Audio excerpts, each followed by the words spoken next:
When the cameras focused on Jasmine Crockett during that broadcast, it was clear she had no intention of playing by the usual rules of debate. For years, discussions about immigration had followed predictable patterns: statistics, enforcement, policies, border patrol numbers, and questions about humanitarian responsibility. But when Crockett fired back with her now infamous remark, she crossed a line that instantly changed the tone of the conversation. By mentioning Trump's son, she did something that few politicians ever attempt. She made the debate personal. In her view, if Trump could use sweeping language about families, children, and entire communities, then she was going to flip that same standard directly onto him. It was less about the literal truth of her claim and more about creating a mirror, forcing him to face the impact of his own words. Asterisk for Trump, family has always been both a shield and a symbol. He often talks about protecting American families, defending the future for children, and making the country secure for the next generation. By invoking his son, Crockett pierced through that carefully crafted shield. She wasn't making a legal argument. She was making a rhetorical strike that said, in effect, if you're willing to target vulnerable people with your policies, imagine if someone applied that same cold logic to your household. The remark was not about immigration law in a technical sense. It was about exposing what she saw as hypocrisy. To Crockett, it wasn't enough to debate border numbers or visa categories. She wanted to personalize the consequences in the most jarring way possible. This was why the moment landed with such force. Political debates usually operate with a certain set of boundaries, and family members, especially children, are considered off limits. By breaking that unspoken rule, Crockett created a clash that couldn't be brushed aside as just another partisan soundbite. The personal attack pulled Trump out of his rhythm. For a man who thrives on controlling the narrative, this was the kind of jab that forces a pause. His usual arsenal of comebacks didn't quite fit, because the attack wasn't about his record or even his character. It was about someone he cared about. The shock was visible in his face, and viewers caught it in real time. The move also raised uncomfortable questions for the audience. Was Crockett out of line, or was she simply holding up a mirror to Trump's rhetoric? For years, critics had argued that his immigration policies separated children from parents, treated families as statistics rather than human beings, and used tough talk as a way to score political points. Crockett's decision to drag his son into the conversation was designed to make people confront how personal immigration really is. If the thought of a child being threatened with deportation sounded outrageous when applied to Trump's family, then why was it acceptable when applied to others? That was the underlying logic of her attack. Trump, of course, had spent years cultivating an image as a defender of family values, even while being a lightning rod for controversy. By invoking his son, Crockett wasn't just making a cheap shot. She was trying to dismantle that image. She wanted the audience to see that the man who spoke so strongly about protecting America's children could be put on the defensive when the same lens was pointed at him. In politics, image and narrative matter as much as facts and statistics. Crockett understood that, and she aimed directly at the softest point in his armor. The exchange highlighted a deeper truth about modern political debates. The line between personal attack and policy argument is often blurry. Crockett's choice to blur that line was risky, but it was deliberate. She calculated that the shock would draw attention, and it did. People weren't discussing border numbers the next day. They were debating whether it was fair to involve Trump's son in a national policy argument. That shift in focus was, in itself, a victory for Crockett, because it kept her opponent off balance and dominated the media cycle. For Trump, the moment underscored the dangers of relying too heavily on personal branding. His strength has always been his ability to project toughness and certainty, but when his family was brought into the argument, it exposed a vulnerability that even his sharpest supporters found difficult to defend without qualification. Crockett's words created a scenario where defending him required navigating the uncomfortable reality that political rhetoric, when turned inward, can sting far more than expected.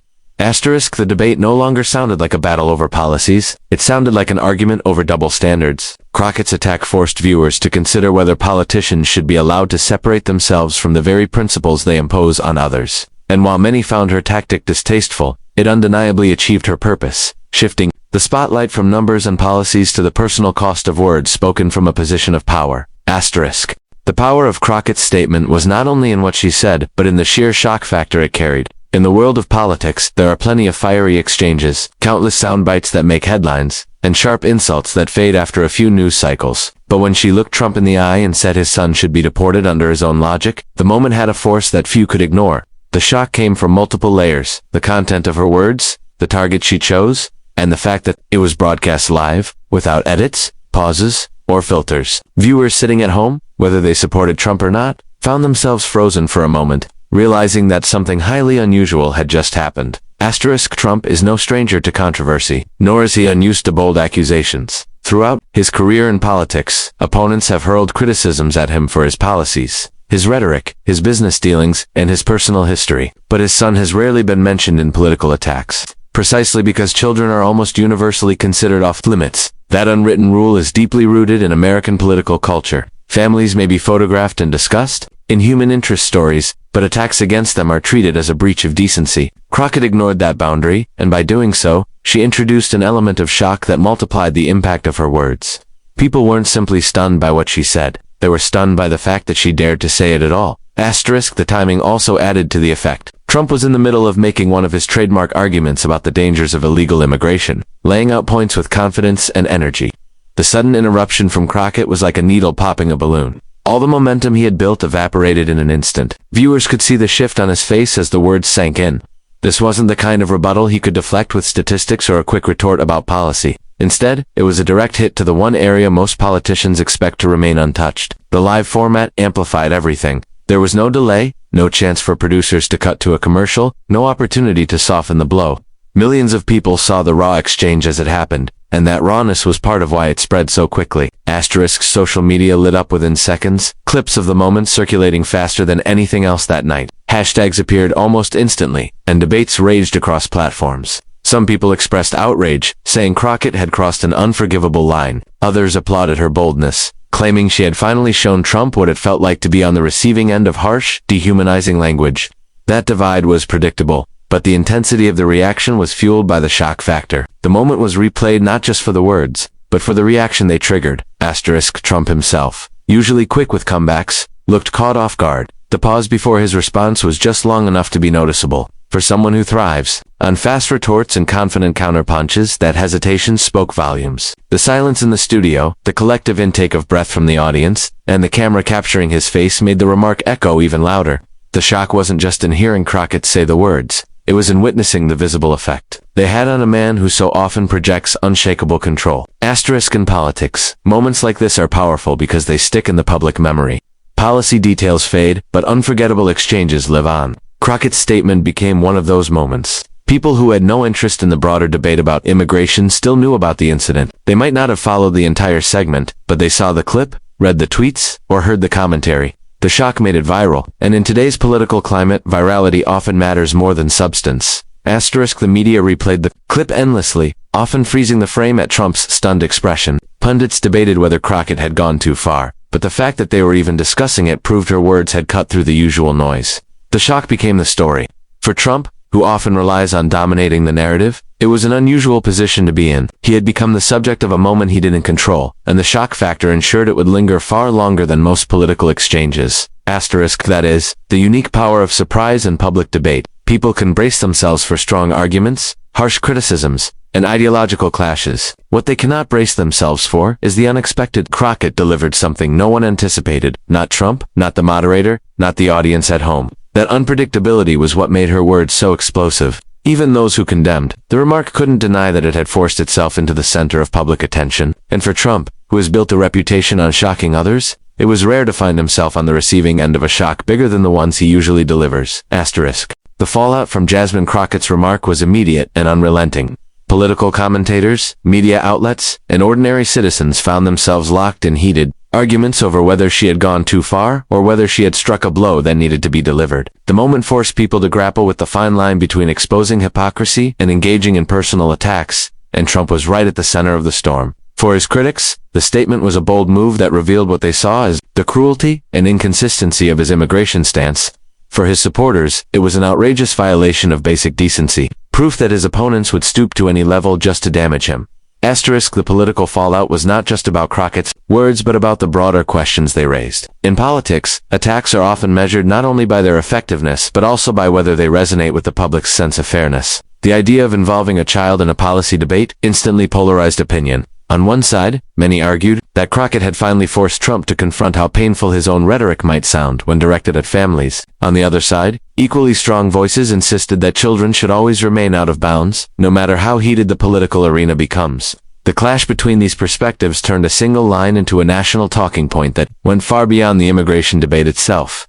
For Trump, the fallout was complicated. He has built his brand on projecting toughness, insisting that he could withstand harsher criticism than anyone else in public life. but the attack on his son put him in a position where defending himself required walking a careful line. If he dismissed Crockett's remark too forcefully, he risked drawing even more attention to it. If he ignored it, critics could claim he had no answer. This created a rare situation where Trump, usually adept at turning controversies to his advantage, found himself struggling to dictate the direction of the conversation. His instinct to counterpunch was visible, but the subject matter made the usual playbook harder to apply. Crockett's supporters leaned into the fallout, arguing that her point had been proven by the reaction. If people were outraged by the mere suggestion that Trump's son could be treated as illegal under his own harsh standards, then why wasn't there the same outrage when real children were separated from their families at the border? They claimed that the backlash against Crockett revealed a double standard in public opinion: empathy when the subject was Trump's family, but apathy when it involved immigrant families. By framing it this way, her defenders tried to turn the criticism she faced into validation of her argument. Meanwhile, Trump's allies saw the incident as a gift in disguise. They argued that Crockett had overplayed her hand, crossing a moral line that would alienate moderate voters who disliked personal attacks. Conservative commentators and Republican strategists rushed to frame the fallout as proof that the opposition had lost its sense of boundaries. They portrayed Crockett as reckless, even cruel, and claimed that her remark only strengthened Trump by making him look like a victim of unfair treatment. This framing allowed them to shift the conversation away from immigration policy and toward questions of civility in politics, an area where they believed public sympathy would tilt in Trump's favor. The fallout also revealed something important about the modern political landscape. Controversies that involve family tend to linger longer than policy disputes. Immigration statistics, enforcement numbers, or legislative debates might dominate a headline for a day or two, but the image of a politician invoking a child in such a harsh way sticks in people's minds. For Trump, whose family has generally been kept separate from direct political attacks, the shock of seeing his son's name tied to such a heated subject left a lasting impression. The clip of his reaction became just as important as Crockett's words, fueling days of coverage across networks. What made the fallout so powerful was that both sides saw themselves as morally justified. Trump's defenders said no child should ever be dragged into politics, and they used that principle to argue that Crockett had disqualified herself in the eyes of many voters. Crockett's defenders said no politician should be able to talk about deporting families without being forced to face the human side of the issue, and they used that principle to claim her statement was necessary, even if uncomfortable. That tension ensured the debate did not fade quickly. The incident highlighted the risk and reward of shock tactics in politics. Crockett's remark guaranteed attention, but attention in politics is a double-edged sword. It put Trump on the defensive in the moment, but it also gave his allies an opening to paint him as unfairly attacked. The fallout became less about the specific immigration policy question and more about what the limits of political speech should be. And in that space, Trump remained central, both as the figure targeted and as the figure whose response. The moment between Jasmine Crockett and Trump did not simply vanish after the cameras stopped rolling. It became one of those exchanges that people revisit again and again, partly because of its unpredictability and partly because of the way it redefined the boundaries of political debate. The lasting impact was not just about Crockett's remark itself, but about how it shifted the conversation in the days, weeks, and even months that followed. When something so startling happens live on television, it embeds itself in the public consciousness, and in this case, the name of Trump ensured the moment would never truly fade. In the immediate aftermath, news outlets played the clip on repeat, with every network offering its own spin. For Trump, who thrives on media attention, this was different from the usual coverage he could control or redirect. He had built a reputation for being the one who delivers shocking statements, the one who dominates headlines with bold or controversial remarks. But this time, the shock had been aimed at him, and that reversal altered the way people remembered the exchange. He was no longer the instigator of the shock moment. He was the recipient. That shift mattered because it gave the public a new way to view him, not as the disruptor who controlled the narrative, but as a figure caught off guard by someone else's disruption. Over time, the lasting impact revealed itself in the way the remark kept resurfacing whenever debates about immigration or political civility came up. Pundits and columnists referenced it as a turning point, an example of how far some politicians were willing to go in order to make a point about Trump's policies. Even those who condemned Crockett's choice acknowledged that it had carved out a place in political memory. In that sense, the remark lived on, shaping the way people thought about the clash between Trump and his critics. It became shorthand for a kind of rhetorical escalation, the moment when a boundary was crossed in such a visible way that it couldn't be forgotten. For Trump, the lasting impact was more personal. While he is known for his ability to brush off attacks and quickly move on to the next fight, this moment lingered because it involved his family. Family has always been a part of his public image, even if he keeps certain members out of the political spotlight. By bringing his son into the discussion, Crockett had created a wound that was not as easily dismissed as attacks on policy or character. Trump supporters rallied to his defense, but even in their defense, they kept the moment alive, ensuring it remained part of the conversation. Each time his allies denounced Crockett, they were also repeating the words that had caused the shock. In the first place, the lasting impact also shaped perceptions of Crockett herself. For her supporters, the remark elevated her as someone fearless, willing to confront Trump in ways that others would not. They saw her as a politician unafraid of controversy, someone who could cut through the noise and capture national attention. For her critics, the lasting image was one of recklessness, someone willing to weaponize a child for political gain. Either way, the fact that people still debated her choice meant the exchange continued to shape her reputation. And because Trump was at the center of it, the memory of that night remained tied to him as well. Media outlets, always looking for defining moments in political battles, used the exchange as a benchmark in later debates. When other politicians made harsh remarks, commentators compared them to Crockett's words about Trump's son, asking whether they crossed the same line or stopped short. The reference point was established, and it was one that kept Trump in the story even when he wasn't the one speaking. That is the essence of lasting impact in politics, becoming the standard against which future controversies are measured.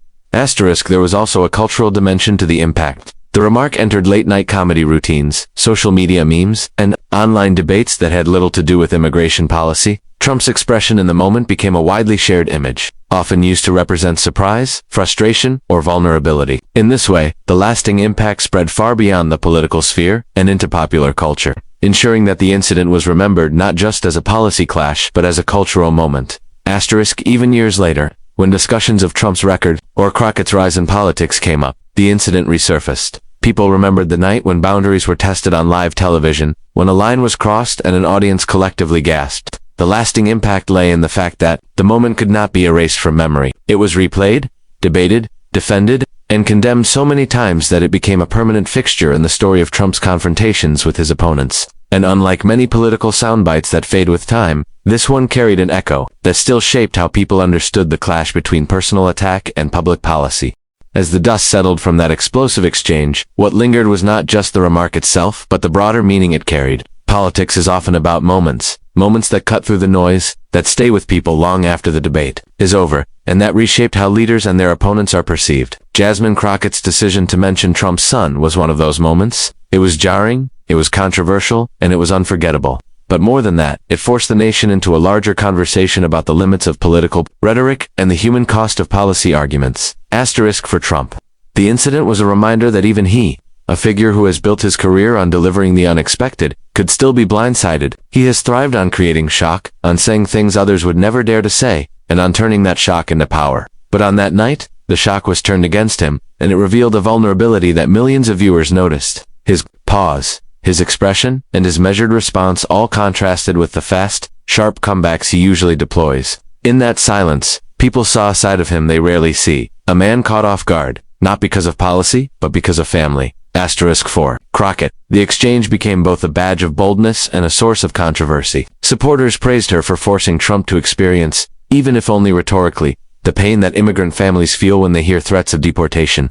Critics condemned her for crossing a line, insisting that children should never be drawn into the political battlefield. Both sides had valid points, but the lasting truth is that her words became a part of history, replayed over and over as an example of how political debate can sometimes break through the ordinary and touch a nerve that no one expects. The ending of this story is not tidy, because the moment itself was not tidy. It left wounds, sparked debates, and raised uncomfortable questions. Should politicians go to such lengths to make their point? Should family ever be mentioned in the arena of public policy? And what does it say about the state of political discourse when shock becomes one of the most powerful tools available? These are questions that cannot be easily answered, but they continue to echo whenever people look back at that night.